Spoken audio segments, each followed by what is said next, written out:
Question number 62 in the name of Deputy Daly. Thanks, Chair.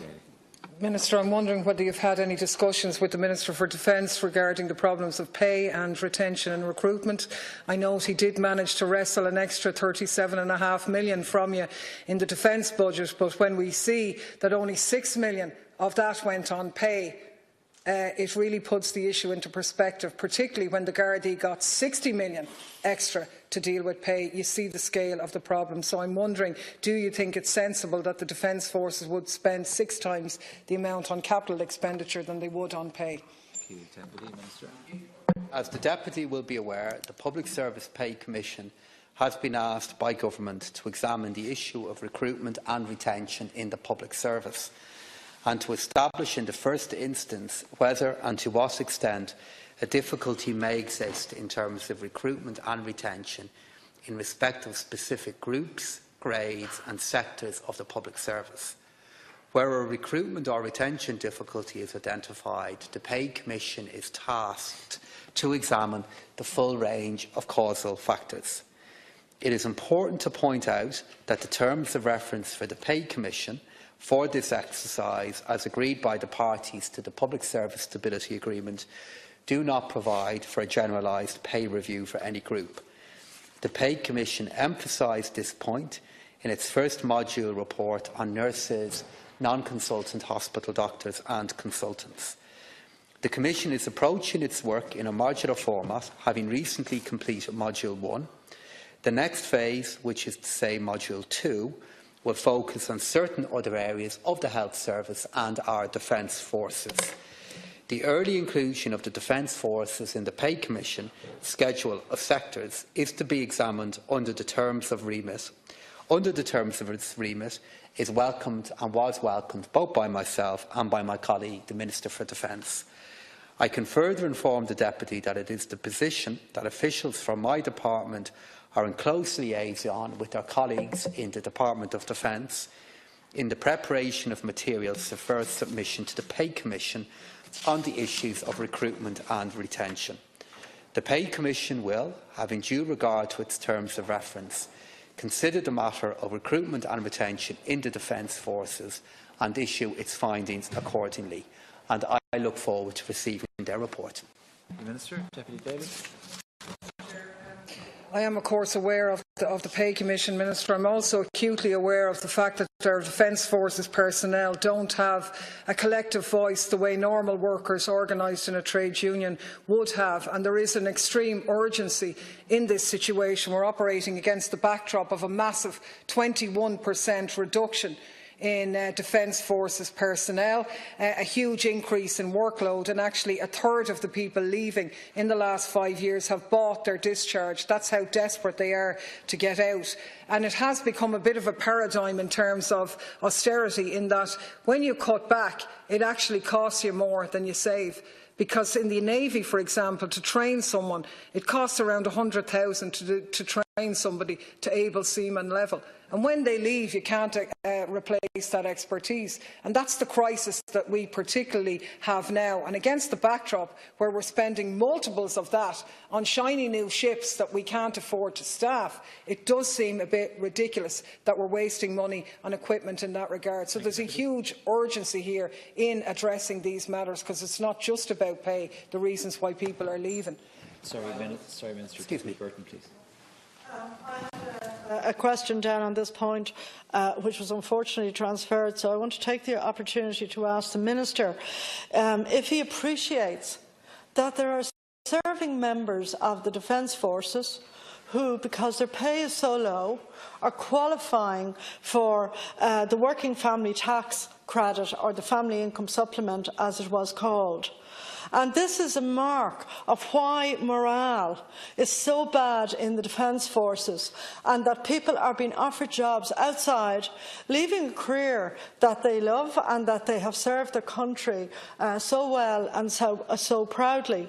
And, Minister, what I want to ask you is, it used to be the norm all over Ireland that a soldier at corporal level with a family could look forward to buying an affordable house That's all gone out the window, and this government has shown no imagination to make provision to assist members of our defence forces who do us proud in Ireland and right around the world to actually become owners of an affordable house. Instead, they're out there competing at the moment in the rental market in a regime of savage rent increases. No wonder they're leaving.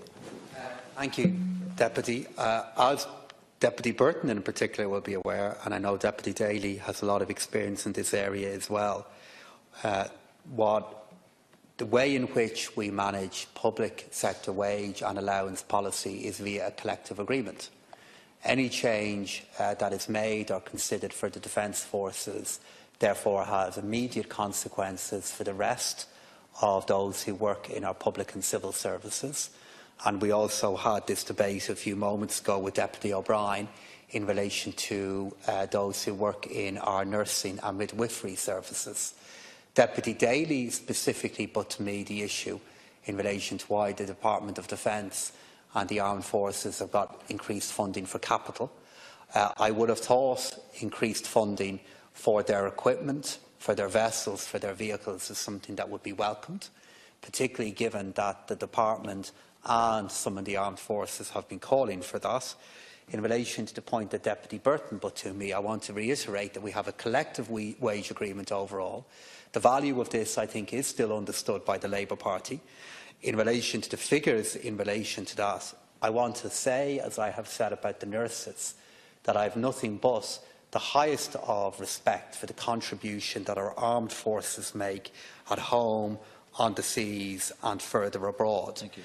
In relation to just to offer one concluding figure in relation to it, for a newly qualified three-star private and their naval service equivalent, after approximately 29 weeks of training, their salary at that point stands at €27,257, including the military service allowance. So in the debate in relation to allowances or salary, I think it's important to have that point in mind. Thank you. Deputy Daly. Thanks, Chair. I'm sure you find it ironic, Minister, to be criticised by your former colleagues for the policies that you brought in together, but such is life in here. Increased capital expenditure would, of course, be welcomed if we had the staff to operate it. And the point is that the staff and the personnel are being bled dry and are leaving in droves, so we don't have the personnel to operate that. And restoring, as we're often told, pay to pre-FEMPI levels isn't really good enough. You know, it doesn't address the situation of post-2011 recruits or the cost of living issues. And that explains some of the problems that are being experienced. So small increases in pay, when you operate against the increased workload that a smaller number of Defence Forces personnel are expected to shoulder, then you see that actually the hourly rate is plummeting and the amount of time people have to stay away from their families. They don't have the protection of the Working Time Act or all of these things which make it a very family unfriendly situation. They don't have the same security of tenure as other public sector workers. In fact, they have to reapply after every number of years and so on. So we have a critical situation. And if we are talking about prudency in the management of our financial resources, then investing in staff is far more cost effective than in shiny new toys when we don't have the personnel to operate them. I feel I do have to correct the Dáil recorder slightly to say that a new tank or vessel is anything but a toy, and it is meeting an equipment need that has been raised with me by the Department of Defence and originating, of course, in the armed forces.